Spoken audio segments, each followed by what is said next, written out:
Welcome to the 80s with me, Jamie Fenderson. Today we're going to talk about 1983. For some reason, 1983 feels like the forgotten middle child of the 80s. That could just be me. It's probably just me. But it's sandwiched between like the big years of 82 and 84. I feel like it's just like the forgotten year. But I think that's totally me. But even if that is true, 1983 was a big year. It's not right that it's forgotten if it is, because 1983 is awesome. You can't talk about 1983 and not talk about Michael Jackson. Thriller was the number one album of the year. It spent 22 weeks at number one and sold 15 million copies. It had a corresponding music video that was awesome. It was like a mini movie. It cost like $500,000 to make, which was a big budget for the time. It was directed by John Landis, who directed The Blues Brothers and American Werewolf in London. Do you remember this video? So in my town in Issaquah, every October they have something called a zombie walk. So everybody goes to Front Street in the old town and they all dress like zombies and they walk around like zombies for a while. And then they all come together and they do the Thriller dance. So Thriller was huge. It was a great album, a great video, and I think it really defined this year. On May 16th of this year, Michael Jackson performed Billie Jean at Motown 25 at the concert. And he did the first moonwalk on stage, and it was televised. So 47 million people witnessed this, and the 80s freaked out. This became an iconic thing for the 80s, the moonwalk. It was crazy. I remember my little brother, he was kind of like a little Corey Feldman, because he kind of vaguely dressed like Michael Jackson after this, and he was always practicing the moonwalk because he wanted to perfect it. Because it was crazy. It's like Michael Jackson was sliding on air, like he was like anti-gravitational. And my brother was trying to do it, but poor kid, he never really perfected it. So let's keep talking about music. So the 70s finally pretty much died in 1983, and new wave and synth rock kind of became the thing. So the disco-y influence was pretty much purged. On January 1st, a new age music radio show, not to be confused with new wave, this is new age, went into syndication. It was called Hearts in Space, and it debuted on NPR. So new age music was like something you'd hear in a spa. You got a bunch of like healing crystals and stones on your back or something. Yeah, this debuted in 1983, so this is new age music debuted. So another big thing happened in music. So Kiss, for the first time, went unmasked on MTV in September. They did, and it was a big deal because they always had their makeup on. I think what happened was it probably lost its kind of thing, and this is just another example of how the 70s were purged, because people are like, all right, that's kind of done with it now, so they kind of had to do it. And 1983 started with an album release of Sweet Dreams by Eurythmics. This is a synth pop classic. This is another thing that kind of killed the disco era, was Sweet Dreams with Eurythmics and Annie Lennox. That's an awesome album. Some of the big hit singles, so Karma Chameleon from Culture Club. Karma, karma, karma, karma, karma, chameleon. Boy George. I think it's interesting because there's a lot of controversy nowadays about gender and transgender and cross-dressing, but if you look back at the 80s, it seemed like pretty normal, especially in pop and rock, to have kind of gender swapping and things, and I don't think anybody really said anything about it. But it's probably because they were musicians and pop stars and rock stars. I don't know if normal people did it, if they could get away with it. But so It didn't seem like a big deal, but maybe it was. And in fact, Neil Young released an album called Trans in January 1983. But this actually refers to technology, not gender. Neil Young kind of baffled fans with this because it was all electronic, new wave synth pop. So even Neil Young went synthy. Some other kind of new wave songs. Let's Dance by David Bowie, great one. Every Breath You Take by The Police. This is my favorite The Police song, even though I don't really like the band. This is probably my favorite song of theirs. Some other songs from the top 40 singles charts. 1999 by Prince. So this was an overlapping one from 1982. And 99 Left Balloons was also on the list. So you had two 99 songs. And in fact, we even have a Prince versus Nina podcast comparing 1999 with 99 Left Balloons. So they're pretty poppy, these songs, but turns out they're both about like nuclear holocaust. So if you listen to the lyrics, they're actually pretty dark for being such poppy songs. And another song I really like was All Night Long by Lionel Richie. Love this, so fun. In rock, you had Metallica release their debut album called Kill 'Em All. So we got Metallica popping out in 1983. That's awesome. Runaway by Bon Jovi. It was featured in Stranger Things. It's about like a nice girl who runs away, becomes a stripper. A lot of songs in the 80s were like that. About nice, wholesome girls running away, going to LA, becoming strippers or whatever. There were some weird songs too, like The Safety Dance, weird new wave, pretty much 80s exemplar weird synthy weirdness. And She Blinded Me with Science by Thomas Dolby. It was released in 82, but it became popular in 83. Another weird song. There's a song I used to play for my son when he was little called Sharp Dressed Man by ZZ Top. I played it for him so he'd know that he should dress kind of spiffy and dress kind of nice because every girl likes a sharp dressed man, right? Sunday Bloody Sunday by U2. I love this song. U2 is cool because they kind of have this classic sound that sounds, even today, it sounds modern. Hungry Like a Wolf by Duran Duran, another new wave kind of song. And then Islands in the Stream was an awesome duet by Kenny Rogers and Dolly Parton. I think it's the best duet ever. I love this song. Something else that happened in music in 1983 was Weird Al Yankovic recorded Ricky and Buckingham Blues at Scotty Brothers Studio in Santa Monica. It was his first LP. So Weird Al Yankovic came on the scene and pretty much has been awesome ever since. One more song I want to mention is Down Under by Men at Work.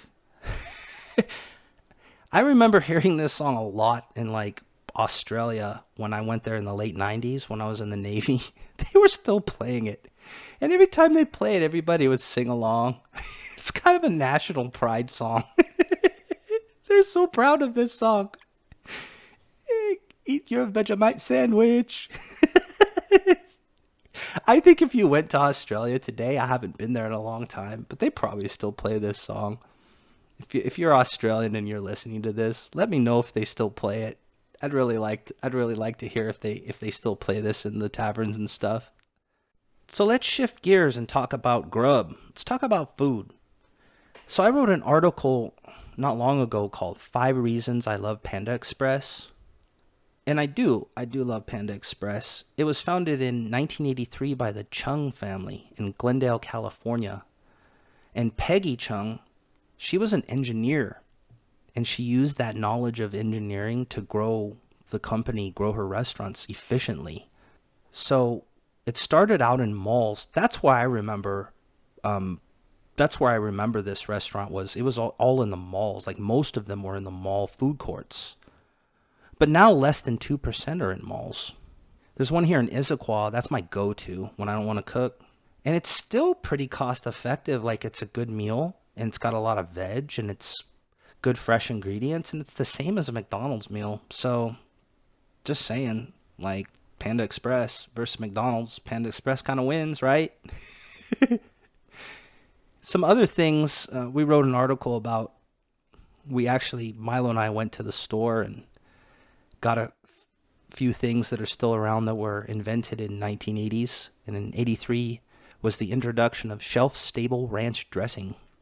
I have an unhealthy relationship with ranch dressing. Fruit roll-ups and Nerds were candies that were also introduced. Fruit roll-ups are candy. I don't care what you say. It's basically sugar with a little bit of artificially fruit flavoring rolled up. That's all it is. Let's talk about some events. There's some big events in 1983. So Margaret Thatcher visited the Falkland Islands following the victory of the Falklands War. Guess she just wanted to put her stamp on that whole thing. And on March 1st, there was a tornado that injured 33 people, which isn't weird in and of itself because every year that happens. But it's weird because this tornado was in Los Angeles. Weird. Like a tornado just popped up in Los Angeles and injured 33 people. On March 8th, Ronald Reagan first used the term evil empire about the USSR. This is back when Republicans were a lot different. They weren't necessarily pro-Russia at all. In fact, they were like super anti-Soviet, anti-Russia, anti-communism. Shows you how things kind of changed. And that same month, later in March, he announced the Strategic Defense Initiative, also known as Star Wars. Like billions of dollars for this kind of strategic missile defense thing. He also signed something else into law. The first Martin Luther King Day was signed into law in January. So that's when we started having Martin Luther King Day. I thought maybe it was a little older than that, but we didn't have Martin Luther King Days until 1983. Again, something else happened in March I think is pretty amusing. So this is the only known Time magazine typo on the cover. So Control left out the R and it was Control. The magazine was recalled because they were pretty embarrassed. It's in the upper right kind of fold over. It has a missile on it. And it says a new plan for arms control. Yeah, that's funny. They must have been really embarrassed. They're Time magazine, man. That's a big miss. On that cover was Detroit's Comeback Kid. And it had this car with kind of like his head was part of the car. It was Lee Iacocca, the Chrysler chairman. So this tells you like in the 80s, the car industry was in big trouble because the Japanese started kicking our butts. And it's got his kind of this 80s looking car with the wood paneling. And it's got his head in the front. Some other things that were happening. So all the nuclear powers were conducting all these nuclear tests. A lot of nuclear testing going on in 1983. Kind of scary.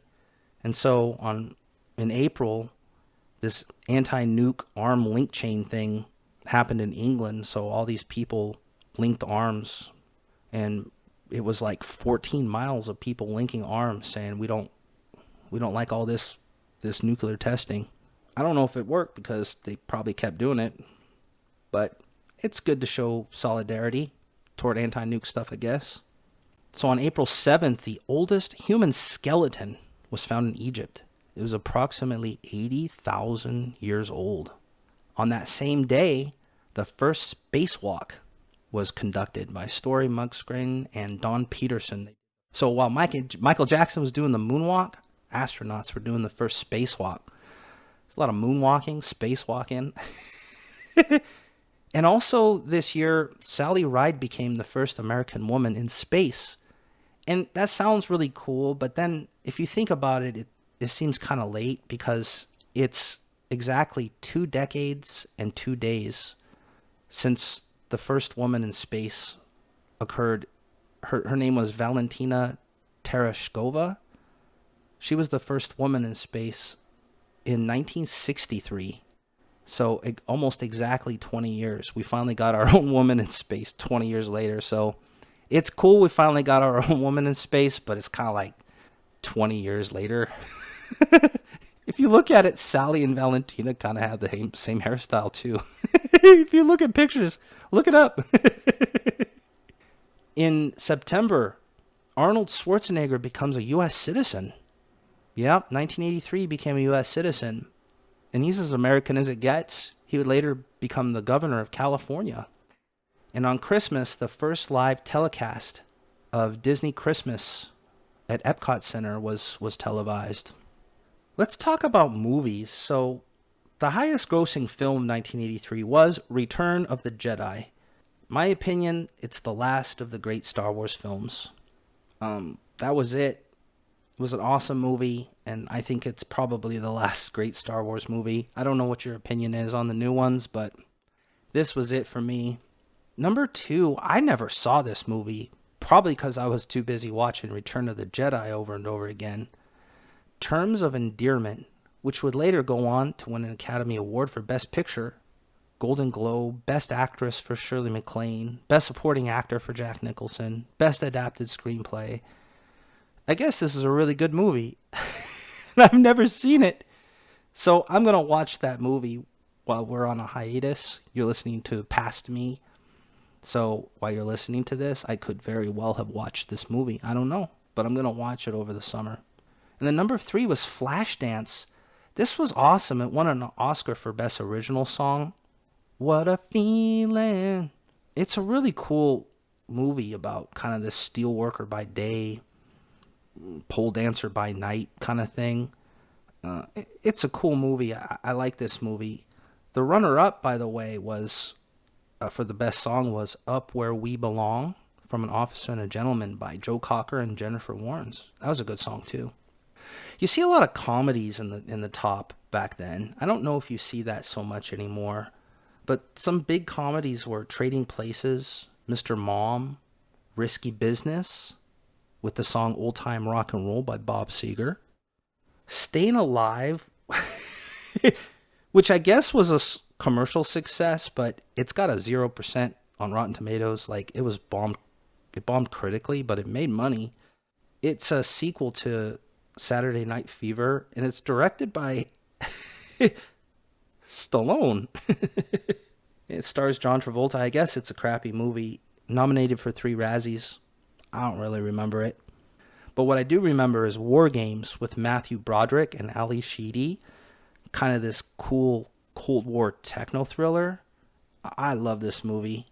One of the weird things about movies in 1983 was there were 2 James Bond movies released literally months apart. So there was Octopussy by the then who everybody thought was the James Bond at the time, Roger Moore, in his 6th appearance. And then just months later, Never Say Never Again, starring Sean Connery, came out. There were 2 James Bond movies, like back to back. So I guess what happened was there's some kind of lawsuit. Kevin McClory, who originally worked on the scripts with Ian Fleming, got something called Thunderball, and he changed it to Never Say Never Again. And the reason why he titled that, because Sean Connery said he'd never play it again, and he did. So never say never again, Sean. And then they also had the Octopussy movie. So Octopussy had a $27.5 million budget and made $107.5 million. Never Say Never Again didn't do as well, but it did pretty well. It had a $36 billion budget and made $160 million. So they both did well. They both made money.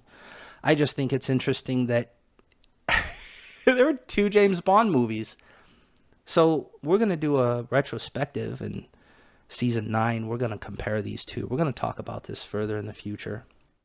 A couple of quintessential 80s movies, if you want to kind of get the 80s, was Valley Girl. Very 80s. I have this in an article I wrote about sushi scenes in 80s movies. So these guys are like, what is this sushi thing? That's so weird. So if you want California Valley Girl kind of 80s action, you can watch Valley Girl with Nicolas Cage. And then another one, if you want to get kind of 80s, is BMX Bandits. BMX was huge. The bikes and the trick bikes and the stunt bikes, that was huge back then. Some other movies I want to talk about, because we talked about them before, was Joysticks, which is this funny arcade raunchy comedy. It's another very 80s movie. And Easy Money starring Rodney Dangerfield. We did overlooked reviews about these two movies, so you should check those reviews out. And then Splash came out this year, the romantic comedy about Tom Hanks and a mermaid. We did a podcast episode about Splash versus Mannequin, so you should check this out too. A few more movies. I really like this movie called Krull. It's this weird sci-fi fantasy movie. It stars Ken Marshall, who would later go on to play a cool character in Star Trek Deep Space Nine named Michael Eddington, kind of this Starfleet traitor turned Maquis kind of thing. I've always been kind of a fan of his. And then Twilight Zone, the movie, came out. There are two things about this movie. It was the debut of Al Leong. Al is an Asian American stuntman and actor, and he would be prolific in the 80s. He was in a lot of awesome movies. There's a whole documentary about him that's fascinating. You should watch it. And you know when you saw him in a movie, like, stuff's about to go down. Like, there's going to be some action. Al is great. Tragically, 3 actors died on the set in a helicopter accident. So Vic Morrow and 2 child actors died making this movie. So that's a very sad thing. Let's talk about television. So there were some awesome debuts. The A-Team debuted in 1983. Awesome show. You're a little kid in the 80s. You're a little boy. This is the bomb show. We have a whole retrospective podcast about the A-Team, so go check that out. Fraggle Rock debuted, and I didn't remember this. It was on HBO. So you had to have a premium cable subscription to watch Fraggle Rock. And now that I think about it, that's probably true, because the only time I ever saw Fraggle Rock was at my grandma's house. Because my grandma had a little bit more dough, and she had subscription premium cable, and so the only time I ever watched Fraggle Rock as a kid was at her house. Another show that I love, Reading Rainbow. I love this show. It stars LeVar Burton, and he goes around different places and talks about different things. And then there's these kids who talk about the books they read. I can safely say that this show actually got me into reading, which is probably why I'm kind of a big reader these days. Some other shows, Hardcastle and McCormick. That's a cool show. Mama's Family and Webster. So we did a podcast where we pit Emmanuel Lewis against Gary Coleman. You should check that out. Some cartoons, big cartoons. He-Man and the Masters of the Universe. I don't think it was like a long-lived show, but it was very impactful. Like, everybody knows He-Man, and I had all the toys because it was all about the toys back then. Mr. T, he had his own cartoon. I pity the fool who doesn't watch Mr. T cartoon. And he had his own breakfast cereal too, because breakfast cereal was tied into all of this. And Inspector Gadget debuted too. I look back at Inspector Gadget, I kind of get ticked off because I think he was like a dope, and he took all the credit from his niece and that dog. So he kind of ticks me off as an adult. Some shows that were ending. So you also had like the 70s, a lot of 70s shows started ending. So the 70s was finally purged, right? So MASH, which was the biggest series finale ever. We talk about big series finales in our season 7 finale, so check that out. Little House on the Prairie, Laverne and Shirley, Chips, and Taxi. So these were all 70s shows that finally ended in 83. So the 70s was finally pretty much purged. A mini-series called V also came out about aliens. Kind of like they come and they kind of just like they're all good, but they're actually not. They're like lizard people trying to be bad, but they're trying to look good. That's a cool miniseries. A couple bombs came out. So Manimal, about the guy who turns into an animal, or different animals, but it's usually just a panther or a hawk because that's all they had, because you didn't have CGI back then. And one that I liked, Automan, kind of a Tron clone about this guy who comes out and he can make his vehicles do like super corners, and he kind of glows like Tron style. I think they should probably do a reboot of these because I think now you have the technology and you can kind of make them cool. Maybe they just were ahead of their time. Some cable channels launched too. So Country Music Television and the Nashville Network, CMT and TNN. So a lot of country music action on cable. Black Entertainment Television, BET, came out. And the Disney Channel. The Disney Channel was so cool back then. It was super premium. We have a podcast with Allison McLean Merrill, our friend, who's kind of a Disney Channel expert. I only watched the Disney Channel when I went to my grandma's house because she had all the cool stuff. I think she probably did that on purpose just to get her grandkids to come over because she's got all the sweet cable subscriptions. My mom didn't have any of that. We still had airwave TV, like the 3 channels. I love you, Grandma. And now we're going to talk about some books that came out in 1983. So Stephen King was still doing his thing. Pretty much every year I'm probably going to talk about Stephen King because he was just pumping them out. Pet Sematary, which I've read, and it's kind of scary. And I remember the movie came out later, and it's pretty scary. The Queen's Gambit by Walter Tevis. There's a recent Netflix show about that. That's based on a book that came out in 1983. High Output Management by Andrew S. Groves. This is like a Silicon Valley staple.